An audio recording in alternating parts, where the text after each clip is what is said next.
So here we have the Toyota CHR on an 18 plate. I'm going to start off by showing you around the outside of the car, and then we'll hop in and run through some controls on the inside. But from the outside, you can see it's a 5-door car with alloy wheels. Let's start off inside the boot and then work our way around the rest of it from there.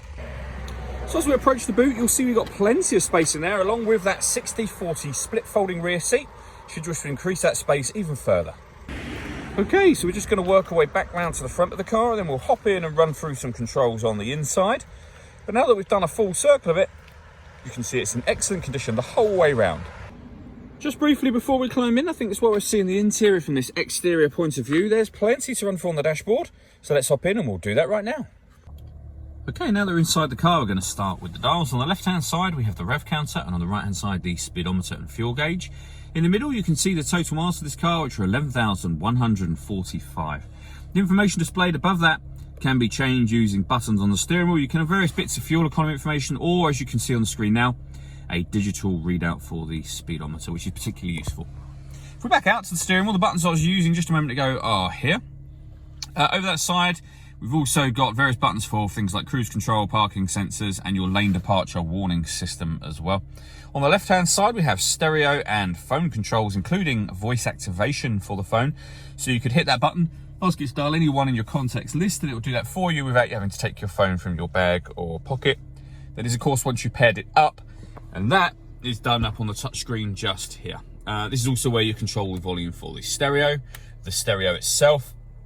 So, for example, if you want to listen to your music, you can see that we have AM, FM, DAB radio. We have auxiliary input, and then we have a second screen. And you'll see there we have Bluetooth audio, iPod input, and USB input as well. So plenty of ways to listen to your music. This car's also got a full color reversing camera with guidelines showing you what direction the car is headed in relation to the image that you see on the screen. Working our way down, we have the dual zone climate control. So you can adjust the passenger temperature, down, and of course up if you want to. Driver temperature, you can increase the fan speed, decrease the fan speed, and you can change the direction that the air is being distributed in with that button just there. When you're happy with all of those settings, this button turns the air conditioning on. It's on at the moment where that green light shows, so off or back on again.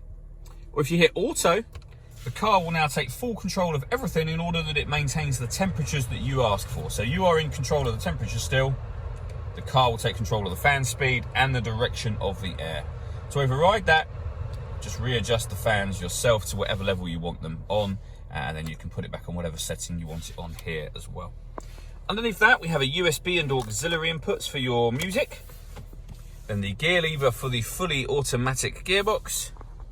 And lastly, the electronic handbrake with auto hold function. And this button turns off the traction control should you wish to do that. All that leaves me to say is thank you for taking the time to watch this video. If you'd like to come and see the car in person and have a test drive, please feel free to call any of our MJA sites. We'd love to hear from you soon.